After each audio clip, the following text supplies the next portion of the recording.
Alô, pensantes, Galton aqui. Sejam bem-vindas e bem-vindos a mais uma conversa ao vivo aqui com Ser Linguagem.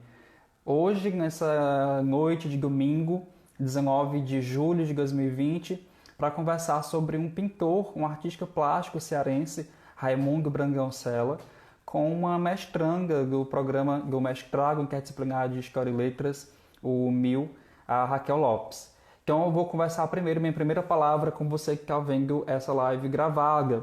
Você que está vendo a gravação desse momento ao vivo aqui no IGTV ou no YouTube, seja muito bem-vinda, seja muito bem-vindo. Nós temos outras lives já gravadas aqui no canal e aqui também no perfil do Instagram, então fique à vontade para explorar. É sempre bom que a sua companhia aqui. Deixe aqui nos comentários se você curtiu a conversa, se você quer alguma coisa a comentar, acrescentar, a perguntar sobre esse tema, a gente vai trocando ideias, tá? É uma live, então vai ser natural, são naturais interações com o público que vai estar ao vivo com a gente e também pequenas falhas de conexão que podem acontecer por conta das instabilidades que a internet assume durante a transmissão, tá certo? Bom, dito isso, eu vou me dirigir agora para quem está entrando ao vivo aqui com a gente. Noca de Salvador, boa noite. Alex, meu amigo, boa noite. Aline, boa noite. Raquel Lopes já está aqui comigo, vou já chamar ela para conversa. Camis, boa noite. John Andrade, boa noite. Boa noite a todos vocês que vão entrando aqui. Hoje é uma conversa um pouquinho diferente, porque nas outras vezes em que eu trouxe convidadas do MIL para a gente conversar, eu sempre trazia da vertente da letras, digamos assim, da vertente da linguagem. Hoje, eu vou trazer alguém que é da história. Como vocês viram em alguns posts que eu fiz no feed do Ser Linguagem, a Raquel ela é formada em História pela UES, se eu não me engano, se não me falha a memória, e entrou agora no mestrado interdisciplinar de História e Letras. Então a gente vai ver um pouco mais o outro lado dessa interdisciplinaridade. Antes a gente estava muito concentrado na letras, na linguística, um pouco na literatura também. Né? A gente teve a conversa com a Sandy sobre Olhos d'Água, a conversa com a Diane sobre o Ilga Hilst, e agora a gente vai mergulhar um pouco mais na história com a Raquel, que está trabalhando, o Raimundo Sela, um pintor cearense, no seu trabalho de mestrado. E antes que ela entre, só para poder deixar uma coisa, né, por que nós escolhemos essa data para falar sobre o Raimundo Sela? Hoje, 19 de julho, exatamente hoje, nós temos 130 anos desde o nascimento desse pintor. Então ele nasceu em 19 de julho também, e aí a gente fez essa combinação, essa pequena homenagem a esse artista plástico que é tão renomado, tão conhecido dentro da literatura de pintura no Ceará e também no Brasil. A gente vai explorar um pouco mais disso quando a Raquel entrar aqui com a gente na conversa. Vou, inclusive, aproveitar esse momento para convidar a Raquel para entrar aqui com a gente. Gani falando Mulheres na Pesquisa, exatamente, Gani. Até agora, de todas as nossas lives, todas as nossas conversas ao vivo foram com pesquisadoras, né, com professoras. Né? Eu já tive aqui Sandy, Diane, Claudete, Camila e agora Raquel Lopes, boa noite. Olá, boa noite. Tudo bem, Dalton? Tudo ótimo, e com você? Tudo bem também, né? Só nesse momento de quarentena, mas estamos aqui nos reinventando nas atividades, mas tudo bem. Verdade, verdade. Deixa eu só confirmar com quem está acompanhando a gente, gente. O áudio tá ok, a imagem tá ok. Por favor, confirme para mim esses detalhes técnicos. A Raquel, você me escuta bem? Você me vê bem? Escuto bem, te vejo bem, tá ótimo também. Mas os comentários estão excelentes, né? A Sandy Jacá que rasga morcega, maravilhosa, diva da história. Ah, acende é um amor. Todo mundo dormiu, amor. É sempre um Obrigada. prazer imenso ter vocês aqui com o Ser Linguagem. Queria aproveitar esse momento, ó, já estão me confirmando aqui que tá tudo ok, beleza. Queria aproveitar esse momento para, como eu já faço de praxe, agradecer a pessoa que intermediou esse contato, né, o Mailson Souza, o perfil Noca de Observador, foi quem, mais uma vez, estabeleceu contato entre mim e a Raquel, porque ele faz parte ali do meu, então a gente vai convidar pessoas do meu para conversar. Eu acho muito interessante trazer pessoas do meu, porque é um mestrado que está realmente no coração do Ceará, bem no interior, e com pesquisas que às vezes não têm tanta visibilidade, não têm tanto alcance como deveriam ter. Né? Nós sabemos desses problemas que envolvem interior e capital, então é sempre muito bom conversar com quem está lá e quem faz pesquisa nesse lugar do Ceará e mostrar o valor dessa pesquisa. Mas enfim, Raquel, quem é você na fila do RU? Na fila da Rio é ótimo, porque tenho muitas lembranças de lá, né? 4 anos de graduação, a maior parte do tempo a gente passa na UES, E aí, na fila da Rio também. É, eu sou, como você já falou, né, eu sou graduada em História pela UES, de Fortaleza. Terminei o curso recentemente, terminei em outubro de 2019. E agora sou mestranda pelo mestrado interdisciplinar em História e Letras, né, da UES também, agora da FECLESC, em Quixadá. Também super recente, terminei a graduação, consegui entrar no mestrado. No momento não estou dando aula, mas também sou professora de História, né? A minha última experiência na sala de aula foi no USVest, que é o cursinho preparatório da UES, eu dei aula lá o ano passado. E agora eu sou estudante em tempo integral, profissional, desde a graduação, para falar a verdade, e aí no mestrado também, né? Então, eu acho que eu consegui viver a graduação bem, e agora eu sou estudante profissional no momento, pesquisadora. Agora só estudo, né? Ô, raiva que dá conversa, Só só estudo, estuda. só estuda. Aí eu digo com o maior prazer, eu sou estudante profissional. Que massa. Raquel, você formou, é muito recente, né? Agora em 2019, já entrou direto no mestrado. Teve algum motivo especial para você escolher um mestrado interdisciplinar de História e Letras e não um mestrado só de História? Sim, eu tinha pensado em tentar o mestrado de História, né? Só de História, por exemplo. E aí, por uma questão de prazo, eu também não consegui. E o MIL é um mestrado que eu já tinha uma relação na graduação. O MIL tem as jornadas interdisciplinares de História e Letras, e eu já tinha apresentado trabalho em duas jornadas, em 2017 e 2018. Então, eu já tinha experiência com o MIL, já tinha participado das jornadas, e a FECLESC é uma unidade da UES que eu gosto muito.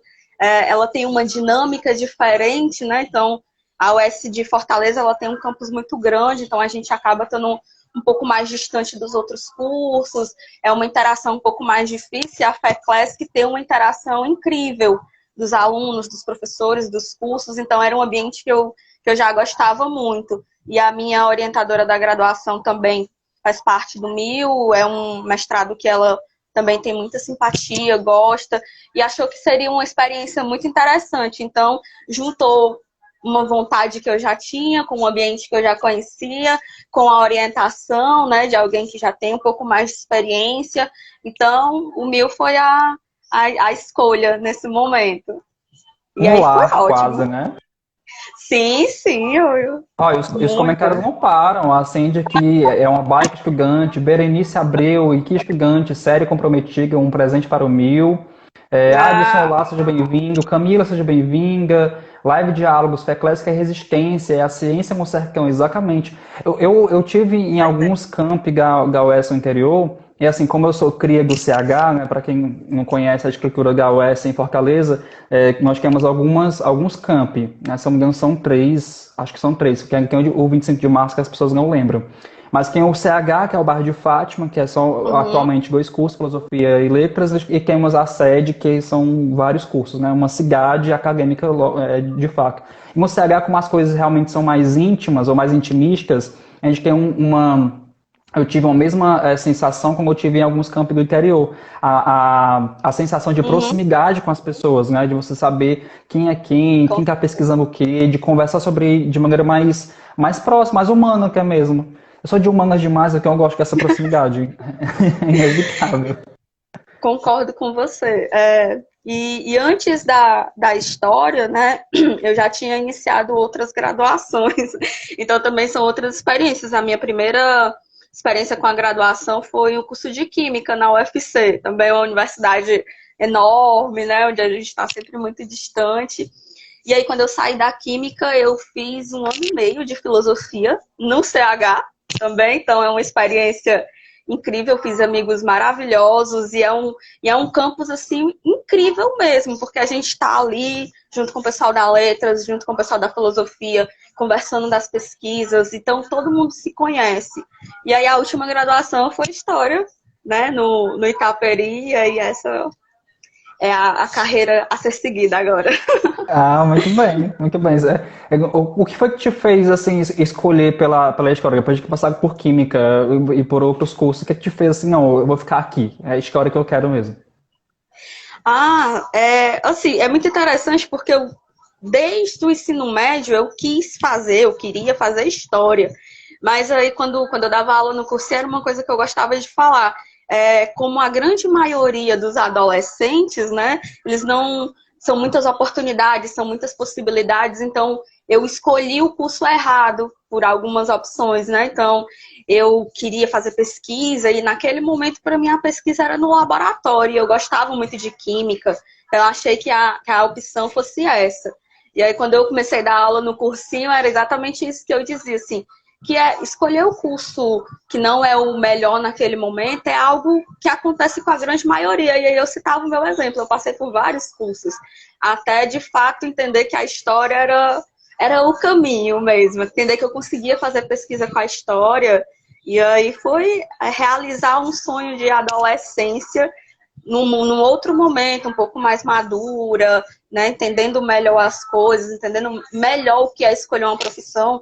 É muito difícil, né, com 16, 17 anos, você escolher o que você vai fazer para o resto da vida. E aí eu acho que foi uma experiência muito válida. Hoje eu estou na história com toda a certeza que é isso que eu quero fazer. Eu acho excelente, assim, eu acho que o nosso sistema de ensino, ele aposta muito numa maturidade que realmente jovens de 16 e 17 anos às vezes não têm, né? Assim, Com certeza. é difícil você encontrar, assim, que bom, existem muitos casos de pessoas que permanecem no mesmo curso que entram aos 16, 17 anos, mas tem muita gente que se sente infeliz em algum momento profissional por conta de ter escolhido errado quando era adolescente, né? A gente deveria, de fato, ter Isso. algum tempo maior de exploração, né, de perceber assim, não, de fato, o que é que eu quero fazer de formação e de profissão. Mas vamos para o Sim. coração da nossa pauta? Vamos lá. Raquel, você, é uma historiadora, professora de história, o que fez você... não, eu vou deixar essa pergunta para depois. Vamos primeiro para quem é Raimundo Sela? Quem é esse homem, esse pintor que hoje faz, né, 130 anos desde a sua data de nascimento? Pronto.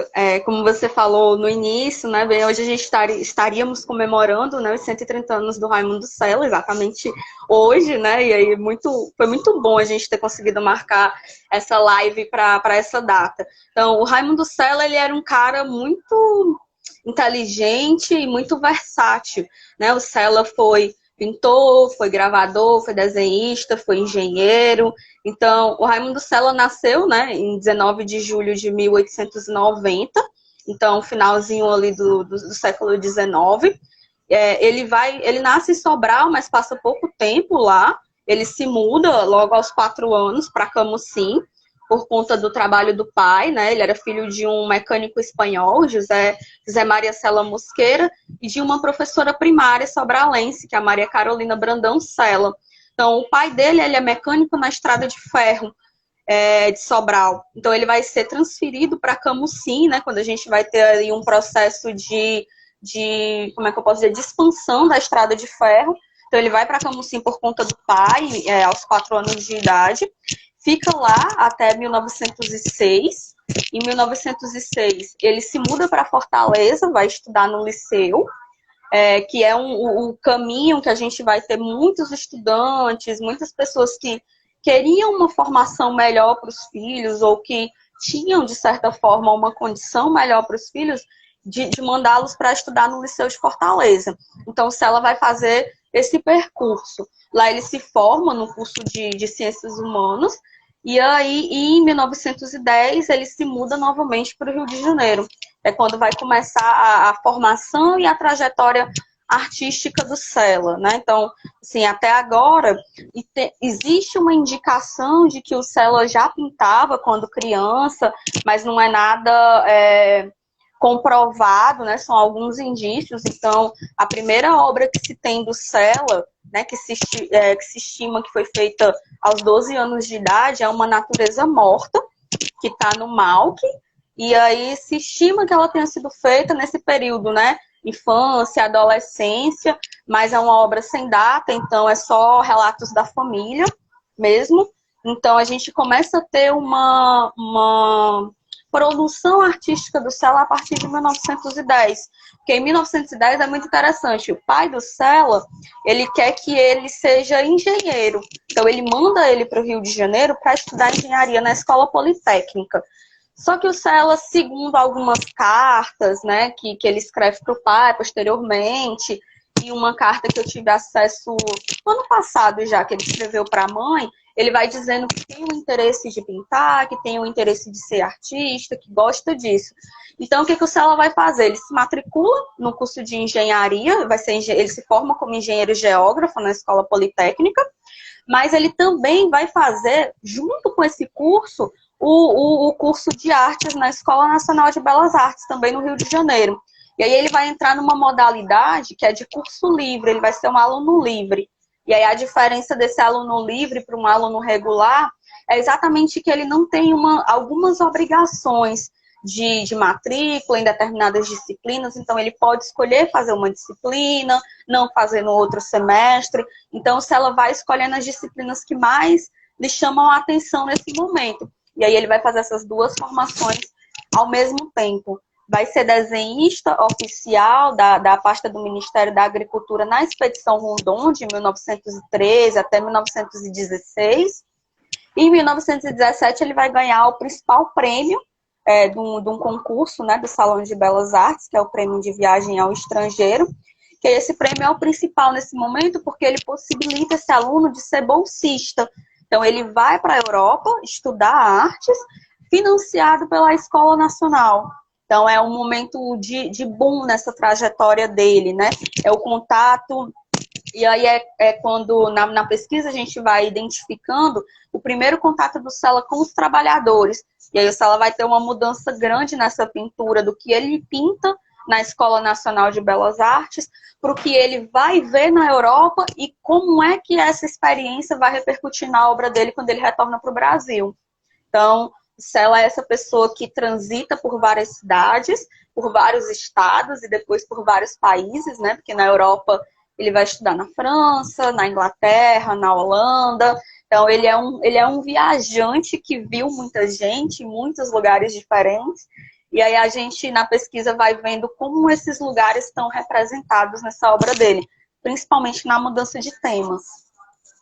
Perfeito. O Maestro que chegou a comentar, né, que o Sela segue interdisciplinar, assim como o Mil, a gente já falando um pouquinho de interdisciplinaridade. Sim. Hoje. Mas eu lembro que eu vi um documentário da TV Assembleia, hoje à tarde, sobre o Sela, né, e fala que ele era... Sim. Uma pessoa que lá no Rio de Janeiro trabalhava para conseguir manter seus próprios custos, e ele chegou a escrever para o pai, dizendo que lamentava não conseguir conciliar muitas vezes os estudos de artes com os estudos de engenharia, porque tinha um ou outro trabalho. Ele chegou a ser desenhista no governo, né? Eu não lembro agora o departamento, mas ele chegou a exercer um cargo de desenhista dentro do governo. E eu sei que logo mais a gente vai entender a relação dele com os trabalhadores, mas eu fiquei perguntando o que te levou, e talvez eu até esteja avançando um pouco mais no nosso roteiro, mas o que é que te levou a escolher o Raimundo Sela para a investigação do mestrado? Tem alguma relação anterior na graduação? Por que um pintor e por que observar esses traços, esses quadros, como que a obra dele conversa com os trabalhadores?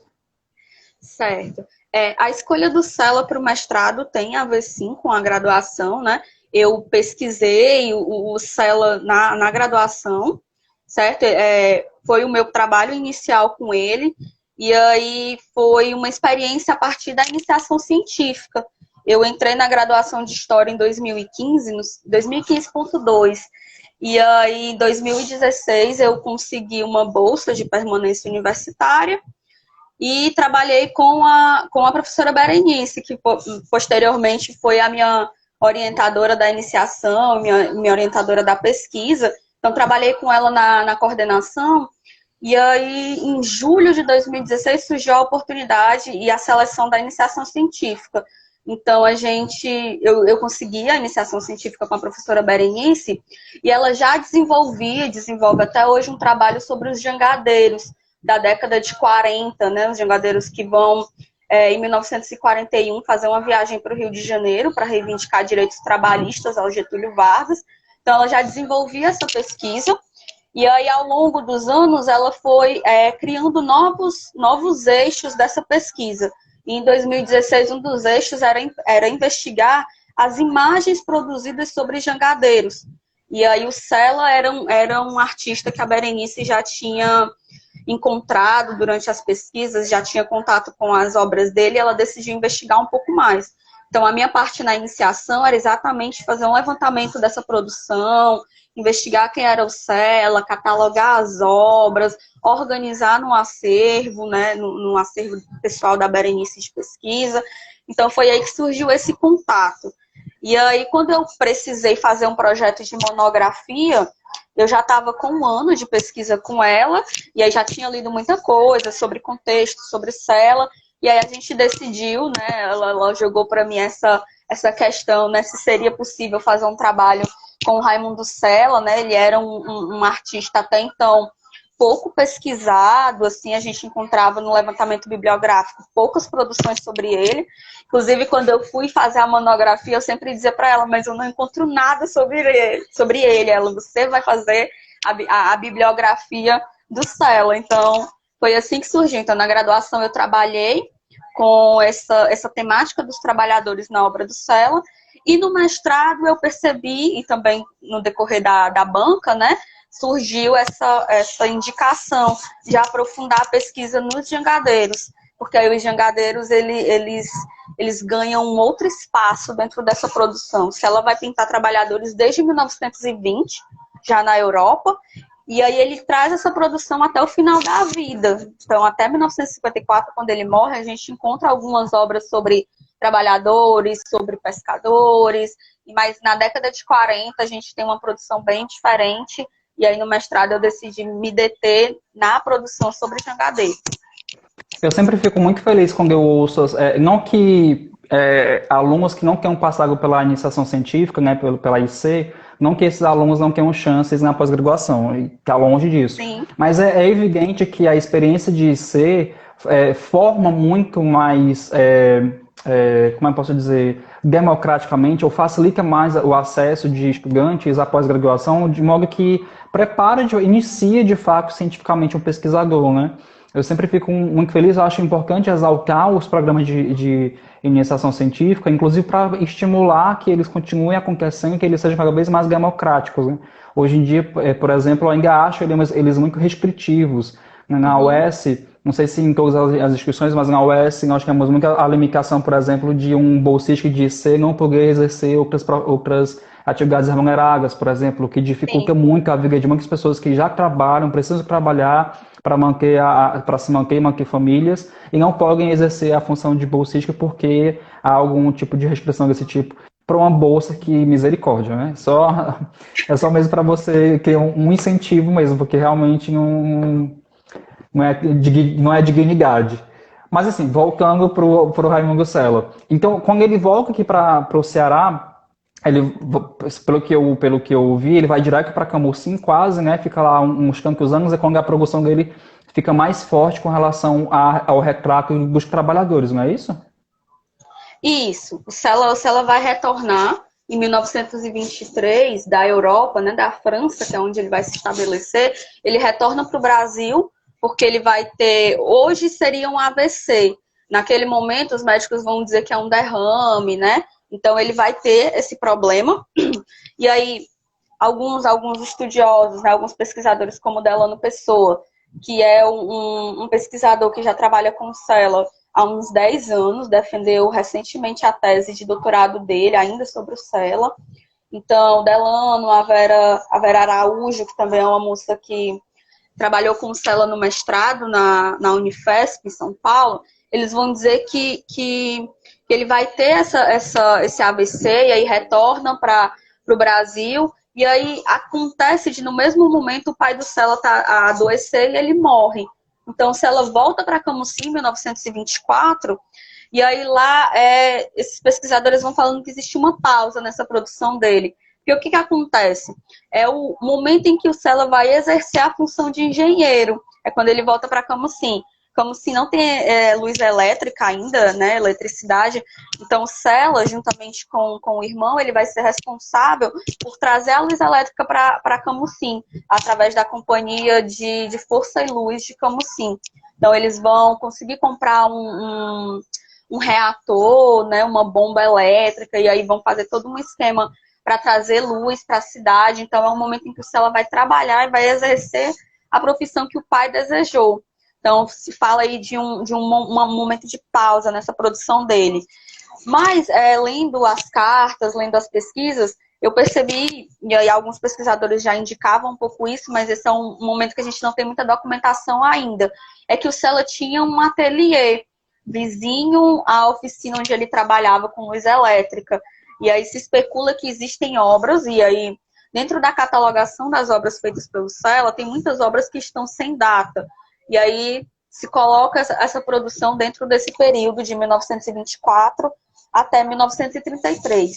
Que aí em 1933 a gente começa a ter um surgimento, um ressurgimento, digamos assim, da produção do Sela, que são exatamente esses retratos. É quando a gente vai encontrar as cabeças, né? A cabeça de jangadeiro, a cabeça de pescador, a cabeça de vaqueiro, que aí é um momento da obra do Sela em que ele está pintando exatamente esses rostos. A preocupação dele é mostrar essa fisionomia, é mostrar os detalhes do rosto. Então a gente vai ter um jangadeiro com os olhos fechadinhos, puxados, né? A gente vai ter os traços do rosto, as rugas, os olhos muito bem delineados, que aí é uma mudança que a gente vai ver na década de 40 nessa pintura.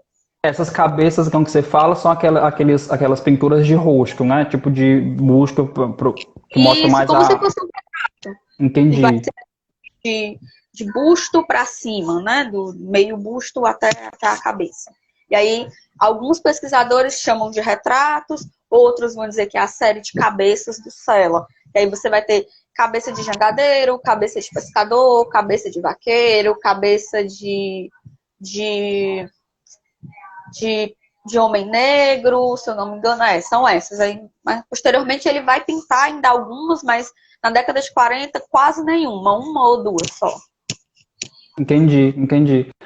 Gente, a gente tinha o sonho, claro que a gente tinha o sonho de querer projetar aqui para vocês essas imagens, para que a gente pudesse comentar elas enquanto a gente vai conversando, mas como o Instagram não liberou esse recurso para Android ainda, só para dispositivos iOS, a gente não conseguiu. Mas tem um post aqui no Ser Linguagem, no feed, com duas das imagens do Sela, duas das pinturas do Sela, inclusive comentadas pela própria Raquel. Uma é o Painel Abolição e o outro é o quadro Jangadeiros ao Mar, se eu não me engano. Eu vi uma imagem... Isso. Eu vi uma pintura dele que eu fiquei fascinado por ela. Eu até postei nos stories agora há pouco, que é Fitando o Mar, que é a imagem de um jangadeiro de pé, né, olhando para o mar e a projeção da sombra. E ele pinta o corpo de uma maneira tão... Dá para você imaginar... No Busquemos de hoje, que a gente tem aplicativo para tudo, que é uma foto que a pessoa passou por um filtro de pintura. E aí ficou parecendo realmente... Porque é muito minimalista, né? É muito cuidadoso o modo como ele conduz os traços e a pintura em si para retratar os jangadeiros, as rendeiras e as paisagens de Camusim, né? Exatamente, né? O Sela, ele é um pintor acadêmico, né? E aí, o que seria um pintor acadêmico? O Sela vai ter uma formação acadêmica, porque é da Escola Nacional de Belas Artes. Então, o que quer dizer? O que quer falar dessa formação acadêmica? Ele é um artista que vai aprender a pintar dentro de uma escola. Então, ele é um desenhista muito bom, né? Então, ele vai desenhar na pasta do Ministério da Agricultura da Expedição Rondon. Então, ele vai ser responsável, ele vai viajar junto com a Expedição Rondon para fazer desenhos de mapas. E aí se especula, né, e aí é uma coisa que a gente ainda não encontrou documentação, que ele tenha feito desenhos dos tipos indígenas nesse momento. Então ele é um exímio desenhista. E aí dentro da formação, ele tem na Escola Nacional de Belas Artes, até esse momento, você tem uma formação majoritariamente francesa, de pintura de técnica francesa. Tanto é que o prêmio de viagem ao estrangeiro é para se estabelecer na França. E aí lá com a bolsa, o bolsista, né, o artista, ele que vai administrar essa bolsa e vai escolher se vai estudar em outros países, se não vai, se vai ficar só na França. Então, se ela escolhe ir para a Inglaterra, escolhe ir para a Holanda, mas ele se estabelece na França. Então, ele tem um desenho técnico. Então, ele vai aprender. E aí, dentro desse percurso de formação, a Vera Rosane trabalha um pouco isso na dissertação dela, porque ela vai trabalhar a cultura escolar da Escola Nacional de Belas Artes a partir da pintura do Sela. Então, ela vai dizer que existe um percurso, né? Primeiro você pinta uma paisagem, depois você vai pintar os nus, né? Que aí é quando você vai para o desenho do corpo, até depois você conseguir pintar outros temas que o artista tem interesse. Então, se ela passa por toda essa formação. E aí, quando ele chega em 1940, qual é a diferença? É exatamente essa pintura que você falou, né? É incrível, porque, como você disse, parece uma foto que você colocou no filtro. Então, o Sela, veja bem, ele vai pintar um jangadeiro de costas, né? Que é como, por exemplo, as imagens que eu te mandei, né? Aliás, que o Mailson pesquisou e vocês colocaram nos stories, a gente consegue ver uma diferença muito clara dessa pintura. Em 1938, o Sela está pintando a abolição dos escravos, que é uma pintura considerada histórica, porque retrata um fato, um acontecimento histórico. E em 1941, você tem uma outra pintura, que é Jangada Rolando para o Mar. Então, é uma técnica diferente, né? Então, se você compara os dois quadros, a abolição, ela tem um céu muito mais sóbrio, com pinceladas muito mais sóbrias. Quando você olha para o céu de Jangada Rolando para o Mar, você consegue ver uma mistura de rosa, de lilás, de azul. Então, se ela mistura cores que não são daquela formação acadêmica, vai ser de outras experiências que ele vai adquirindo na Inglaterra. Então, pintar um jangadeiro de costa, né? Para um pintor acadêmico, você está acostumado a pintar os seus personagens de frente, mostrando o rosto, mostrando todos os detalhes do corpo, porque a pintura acadêmica ela tem essa característica de ser muito nítida. Você não deixa entender uma coisa ou outra, você mostra de fato o que você quer. Então, quando eu pinto o jangadeiro de costa, qual é a intenção desse artista? Porque eu não estou vendo esse rosto. Então, você está vendo ali que ele está mostrando outras coisas. O Sela, naquela pintura, ele não está valorizando um rosto que é de uma tradição acadêmica, mas ele está valorizando um corpo, ele está valorizando uma perna que aparece, uma roupa. Então, A hoje em relação dia da luz, né? Como é que ele da controla a luz, luz, meu Deus, é muito, muito bonito. sombra daquele jangadeiro, né? Então, a sombra é algo que aparece no primeiro plano daquela imagem. Então, ele quer que essa sombra apareça. E aí, como você falou, quando eu mostro um jogo de luz no céu que projeta uma sombra, ali eu tenho uma sensação de que aquela imagem acontece no fim de dia, no fim do dia. Né? Um dia está acabando, então eu tenho uma sombra num determinado lugar. E essa sombra aparece porque ela faz parte daquela imagem. Ela não é desproposital, ela não tá ali inocente, se ela sabe o que ele quer quando ele coloca aquela sombra ali. Então, hoje em dia se discute se o Sela é um acadêmico ou se ele é um modernista, exatamente por conta disso, porque ele tem um pintor um jangadeiro de costa, que seria uma característica mais moderna, mas uma técnica acadêmica ainda, que é essa do desenho, do corpo, né, das imagens muito bem distribuídas. Um documentário que eu vi, inclusive, uma das críticas que fizeram aos quadros dele na primeira exposição que ele fez no Rio de Janeiro foi justamente que ele usava luz demais, né? Eu lembro que nesse documentário que eu vi aqui da Assembleia, o comentarista ele diz assim, porque o Sela, ele pinta a luz do Ceará. E o Ceará é um lugar com muita luz de fato. Ele pinta os jangadeiros com os olhos fechados, assim, por conta da luminosidade. E para os críticos daquela época, eles que não gostavam muito dessa pegada modernística, impressionística, eles vão criticar esse excesso de luz, porque os quadros eram muito brancos. E aí, quando esse comentarista fala que o Sela pintava a luz do Ceará, eu fico encantado. Eu fico assim, realmente, você observa os quadros dele, os que tem disponíveis na internet, e você percebe como que a preocupação dele está muito centrada em muitos dos quadros na própria relação de luz, sombra, objetos, né? O Maílson chegou a comentar aqui, imagina o trabalho de fazer uma análise dessas imagens, considerando tantas camadas e possibilidades, O Douglas comentou: interessante é construir uma narrativa histórica a partir desses quadros, parabéns. E a Rafaela pergunta: quais as dificuldades de trabalhar com a imagem enquanto fonte histórica? Aproveitando esses três comentários, vou então direcionar a nossa conversa para saber, Raquel, quais seriam os objetivos que você tem no mestrado ao se deparar com as obras do Sela? Construir uma bibliografia sobre ele, analisar a relação dele com os trabalhadores, a replicação dos trabalhadores na obra dele, quais seriam os objetivos e como que você liga com eles dentro da sua pesquisa? Quais são as dificuldades que você encontra nessa pesquisa? A gente acabou de terminar um semestre, né, do mestrado, assim, terminamos de entregar os trabalhos, finalizamos o semestre no final do mês de julho, né? Então, essa é uma pergunta que tem permeado a minha cabeça desde maio. Quais são os meus objetivos? E aí, assim, você faz um projeto para entrar, você vai reformulando o projeto, então nessa reformulação, com a escrita dos artigos, muita coisa mudou, né? Então, alguns objetivos mudaram.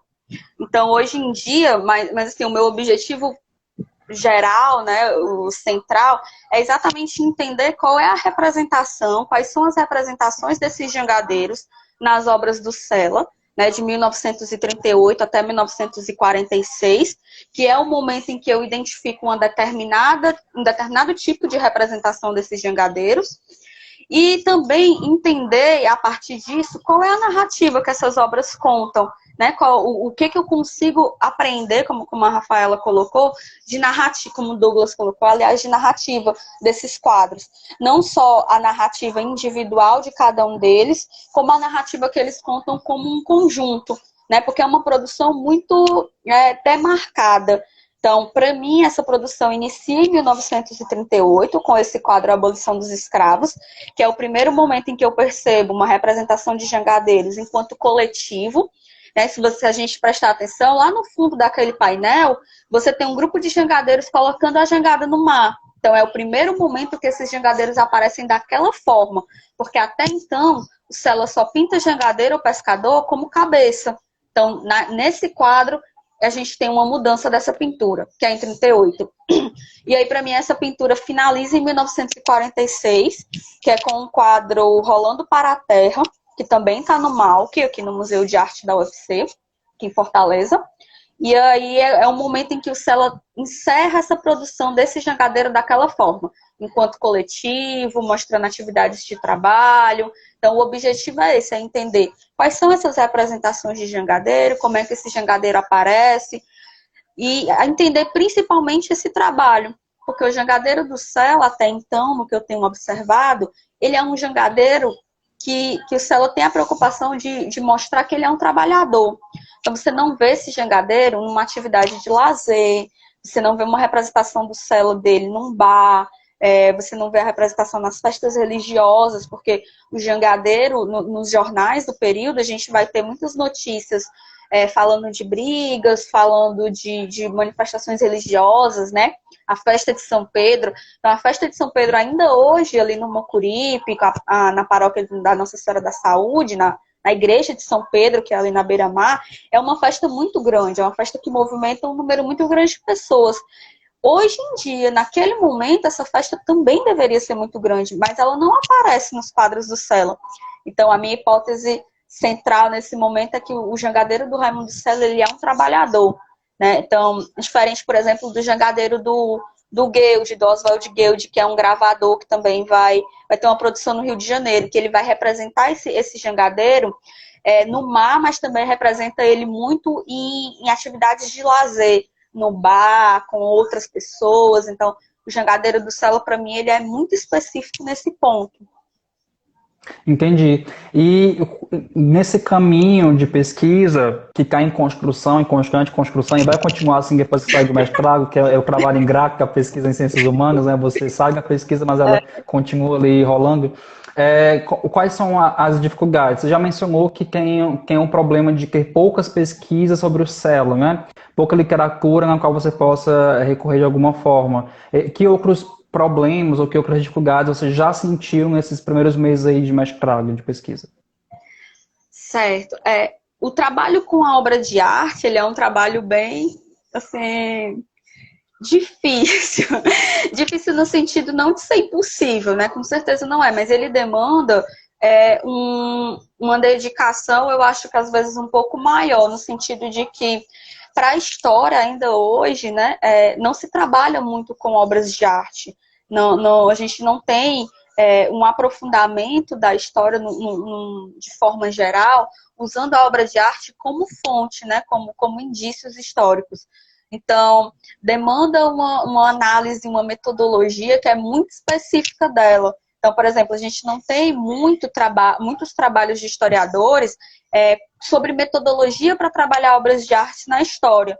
Então, eu utilizo o Peter Burke, que é um historiador da história cultural, que tem um trabalho que para mim é incrível, fundamental, que é o Testemunho Ocular, que é exatamente sobre como usar as obras de arte como indício histórico. E eu, ultimamente, no mestrado, eu tenho precisado ler muita coisa de metodologia na história da arte. Então, a história da arte é onde eu encontro um número maior de metodologia, de formas de trabalho para essa fonte. Então, essa é uma das dificuldades, é fazer uma leitura de uma área que não é tão próxima, porque a história da arte não é história, ela é uma história bem diferente. Então, ultimamente eu tenho lido o Abi Warburg, que é um historiador da arte. Tenho começado a ler o Didi Huberman também. E nesses últimos trabalhos eu usei a metodologia que é do Wolfli, que é uma metodologia de análise de formas. E aí ele cria algumas categorias de análise para essa forma que tem me ajudado a perceber esses quadros de uma outra forma.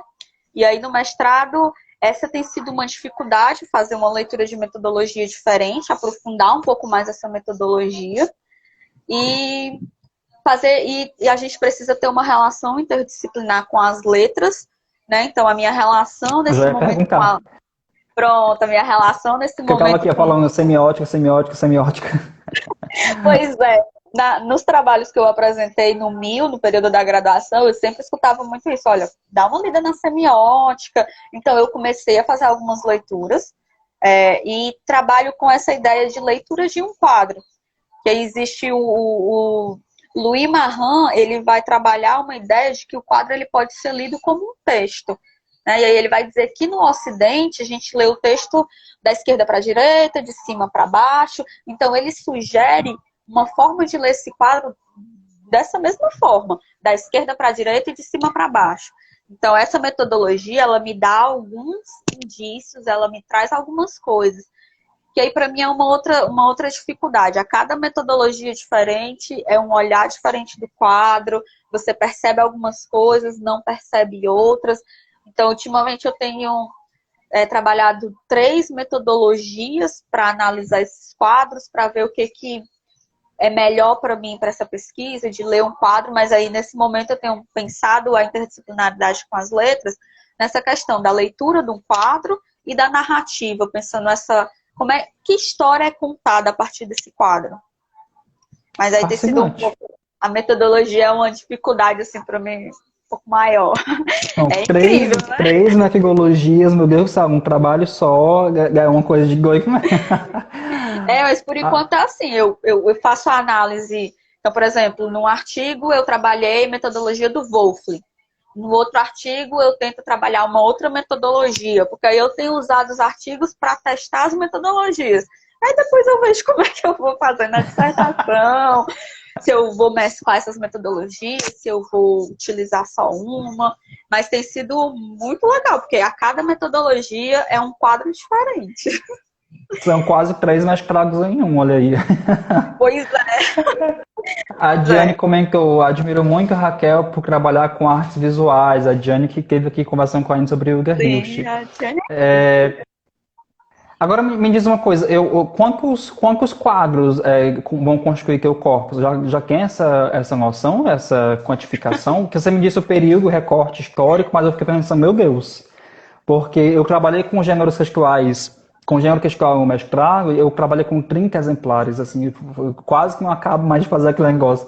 Eu fico imaginando como deve ser isso com quadros, que são muitas camadas de análise, mas com tantas metodologias assim, para serem gerenciadas, que já quer uma ideia mais ou menos de quantos quadros vão constituir esse corpus? Olha, Dalton, isso é Só uma coisa pergunta que difícil. isso é uma pergunta difícil, porque muda toda semana. Então, quando eu fiz a seleção, eu tinha uma média de 64 imagens, né? E aí foi uma das questões da seleção. Tu não acha que é muita imagem? Meu E aí, Deus! pois aí, eu tinha 64 imagens. E é uma coisa assim interessante, por quê? Porque o Sela produziu muito. Apesar de ter um momento de pausa nessa produção dele, o Sela tem muitas produções. Então, só o MAUC, né, o Museu de Arte da UFC, detém mais de 240 obras do Raimundo Sela. Então, o MAUC é a instituição pública que mais detém obras do Raimundo Sela no país. Então, a gente tem obras dele em muitas coleções particulares, algumas obras na coleção do Ayrton Queiroz, muitas obras são propriedades do Estado, do governo do Estado, estão espalhadas nos gabinetes. Então, ele tem muita produção.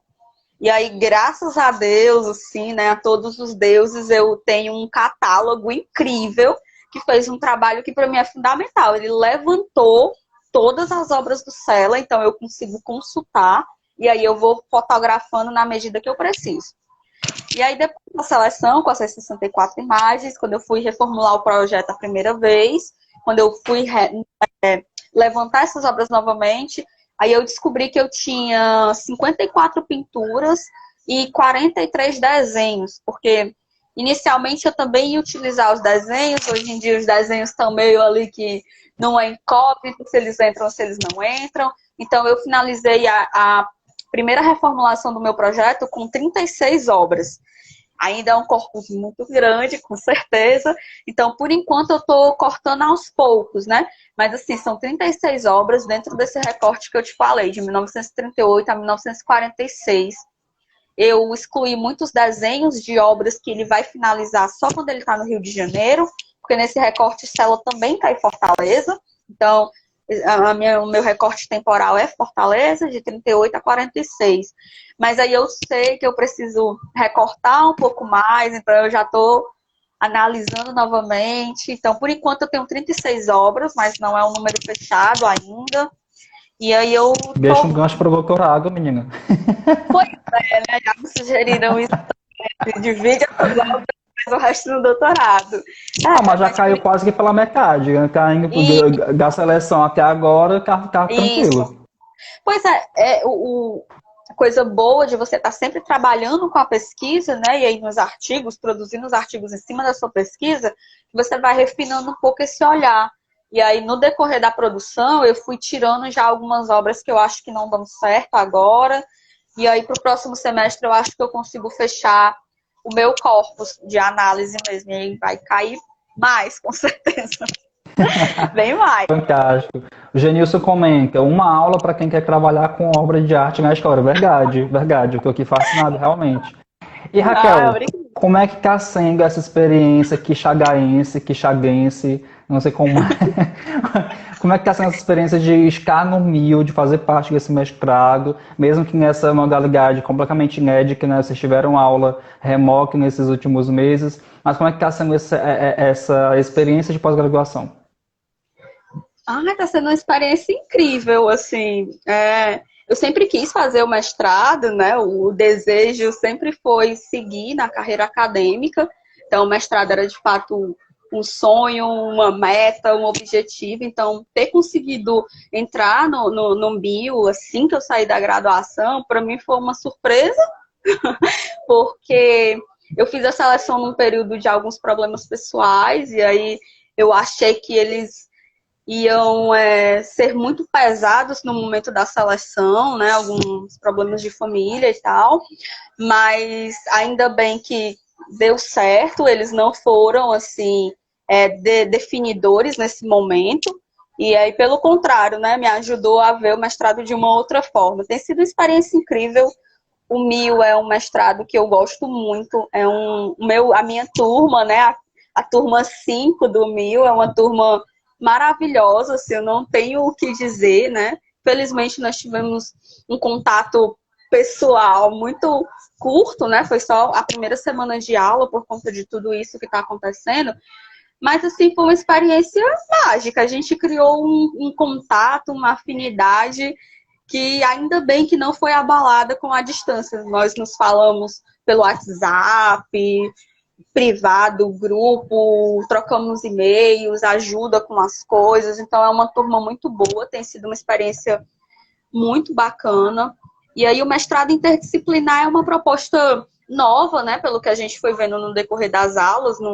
É algo que seria o ideal, digamos assim, né, você ter uma pós-graduação que interagisse com todas as áreas do saber, com todas as áreas do conhecimento, porque quando a gente para pensar, elas nunca estão dissociadas, né? Elas não estão separadas. Então, hoje em dia, eu estava até conversando com uma amiga, há uns dias atrás, que nesse período de pandemia a gente vai vendo como a gente precisa um do outro, né?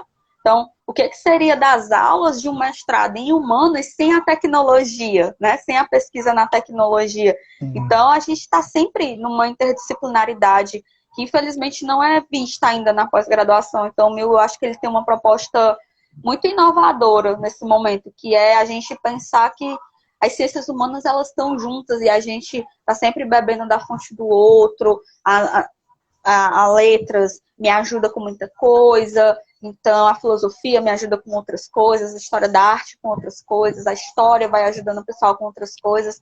Então é perceber que a gente não está só mesmo, a gente está todo mundo junto no mesmo barco e tem sido muito bom, assim. É uma experiência única mesmo.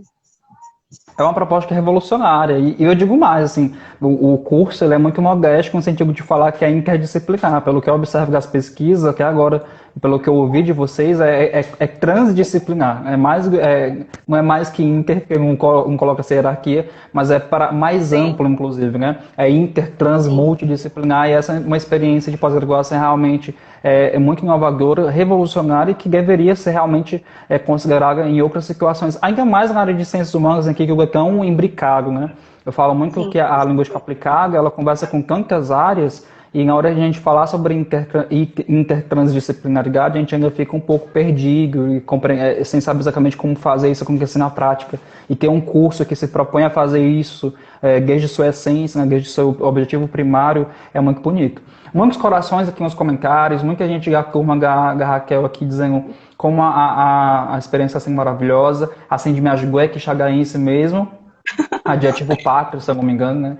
Só tivemos uma semana de presencial. O legal é que quando vocês voltarem para o presencial, vai ser quase que um começo, um novo começo. Não é nem um reinício, assim, é 2.0, né? Começando de novo. É um novo começo. Impacto MGF. Lembrando que este trabalho da Raquel já ganhou prêmio antes mesmo da graduação. Opa! Opa, como assim, Raquel Lopes? Como assim você não me disse isso antes? Esclareça isso para o nosso público, por favor. Ah, tá bom. De fato, sim, a minha graduação, eu acho que eu fui muito feliz no período da graduação, né? Eu sempre trabalhei, eu comecei a trabalhar com 16 anos, e aí eu sempre me perguntei assim, pô, vai ter um dia que eu vou conseguir estudar sem trabalhar? Porque a rotina de quem trabalha e estuda é uma rotina assim surreal, né? Então eu trabalhava numa fábrica de 7 da manhã às 5 da tarde, saía para ir para a faculdade, e aí era muito cansativo. Então a graduação na história foi uma experiência única, porque foi um momento que eu de fato consegui sobreviver de bolsa, né? A gente não vive, a gente vai sobrevivendo ali, pagando uma conta, pagando outra, contando com uma rede de apoio, né? Acho que quando a Cindy fala de rede de apoio que ela tem para cuidar das filhas, para ajudar com o mestrado, eu me identifico muito a ter uma rede de apoio incrível com a minha mãe, com os pais do meu companheiro, com o meu companheiro, com os amigos. Então, tem sido incrível, os professores também. Então, a graduação foi muito boa, porque eu consegui fazer a iniciação científica, consegui fazer extensão, consegui fazer monitoria, consegui fazer pesquisa. Então, eu passei por todas as áreas da universidade, e aí foi muito bom para mim, é uma experiência que é muito rica. E aí, em 2019, eu fui premiada pela ANPU Nacional, que é a Associação Nacional dos Pesquisadores de História. E aí, foi num evento em Recife, nessa ANPU, E eu submeti um trabalho de iniciação científica, né? Foi o meu último ano de iniciação científica, e esse trabalho foi premiado. Então foi fechar a graduação assim com uma chave de ouro, né? Foi em 2019, então foi muito bom, foi uma experiência muito boa. E aí eu acho que, se eu não me engano, eu fui a única aluna do Ceará premiada. E aí foi muito bom, assim, porque é o reconhecimento de um esforço, e foi muito esforço, de fato. Muitos dias sem dormir, muitos dias mal dormidos, muitos, né, a Cindy falou de fazer opções, tentar equilibrar os pratos, então a gente vai optando por equilibrar algumas coisas, e essa premiação para mim foi isso, assim, foi o símbolo desse esforço mesmo, e aí foi exatamente esse trabalho com o Sela, com os jangadeiros do Sela, que foi premiado, então foi ótimo. E a Sandy aqui comenta, né? Raquel é um ser humano extraordinário e uma pesquisadora incrível. Sou grato por aprender com ela e contar com sua amizade. E todo mundo aqui parabenizando pelo prêmio e a graduação. Obrigada, gente. Raquel, estamos nos encaminhando para os nossos minutos finais. Você tem alguma coisa para acrescentar? Essas lives de Instagram, eu fico assim, impressionado. Quando eu menos espero, assim, com 5 minutos, eu disse, gente, como passou? Foi muito prazeroso, né? Foi muito gostoso conversar contigo sobre o Sela, sobre a sua pesquisa, sobre a sua experiência. Eu fico só lembrando de como é estar e viver a universidade, né? Eu acho que é muito bom quando a gente consegue passar pela graduação e pela pós-graduação vivendo a instituição. É mais do que viver o título, né? Ver a instituição, as pessoas que fazem parte dela, de fato, conseguir construir essas memórias afetivas tão bonitas. Para quem é da história, isso deve fazer muito mais sentido, né? De compreender como que aquilo faz parte da sua trajetória. E como você, por outro lado, também faz parte da trajetória daquela instituição. Isso é muito bonito. Mas enfim, você tem alguma coisa para falar nessas considerações finais? Só agradecer muito a você, ao Maílson, pelo convite, né? Eu sempre fico um pouco nervosa de Nem falar notei, em público. não deu pra notar, tá mentindo. Que bom! Que bom, que nem a Diane. A Diane disse que era tímida e veio pra cá e desenrolou e foi ótimo. Pois é, né? É muito trabalho, a gente passa a semana trabalhando na live. Vamos fazer a live, vai ser ótimo. Então, agradecer pelo convite. Apesar do nervosismo, eu adoro falar do Sela, é uma pesquisa que eu tenho muito carinho, gosto muito, assim. É difícil pela metodologia, por algumas dificuldades que a gente vai enfrentando no decorrer da pesquisa, mas eu acho que todo mundo enfrenta dificuldades na sua pesquisa, de uma forma ou de outra, então eu acho que isso é normal, mas adoro falar dele, adoro falar da pesquisa, é ótimo. E agradecer aos amigos, aos familiares que estão participando, ao carinho de todo mundo. Concordo muito com você sobre as relações afetivas que a gente cria na universidade. Elas são, sem sombra de dúvida, muito mais importantes do que o título que a gente leva quando conclui um curso superior, de fato. Os amigos que eu trago da filosofia, da história, são uma riqueza, assim, para mim, muito importantes. E eles fazem parte dessa graduação. Então, não existiria a historiadora Raquel sem essas pessoas. Elas são fundamentais. Até para a gente conseguir concluir o curso, né? Um apoio emocional, assim, sem tamanho. E eu acho que para quem quiser conhecer um pouco mais do Sela, a gente tem algumas pesquisas hoje, né? O Delano Pessoa, como eu falei, a Vera Araújo com a pesquisa de mestrado, o Delano com a pesquisa de mestrado e doutorado. Tem um livro um pouco mais recente, que é esse daqui, Prova de Estágio, que é do Roberto Galvão, foi lançado em 2019, são notas biográficas do Raimundo Sela, com imagens. A gente tem também, tem um livro muito legal sobre história da arte, que tem um título muito interessante, que é Histórias de Fantasmas para Gente Grande. A gente não dá nada por ele, né? Como assim histórias de fantasmas? Eu nem gosto de filmes de terror, mas aí é um livro de história da arte do Abi Arburg, que é um dos historiadores que eu tô lendo agora. Para quem tá aí desesperado, porque não tinha bloquinho de notas regulado, não se preocupem. Eu vou pegar essas dicas depois com a Raquel, anotar e colocar num post que vai sair no Seu Linguagem amanhã. Raquel, temos 1 minuto, menos de 1 minuto, 50 segundos. Pronto. Queria ver só. Então, tem alguns outros livros que eu passo pro Dalton, das indicações, e ele coloca lá. Show. A professora Berenice, que estava aqui vendo a gente, ela falou parabéns ao Ser Linguagem, obrigado. Ao Mil e à Raquel, o domingo ficou melhor, ficou incrível. Foi incrível, assim, o tempo passou muito rápido. Eu queria agradecer demais a Raquel, agradecer demais a Maílson, que intermediou essa conversa. Agradecer todo mundo que esteve aqui ao vivo com a gente, e você que viu gravada essa conversa, essa live.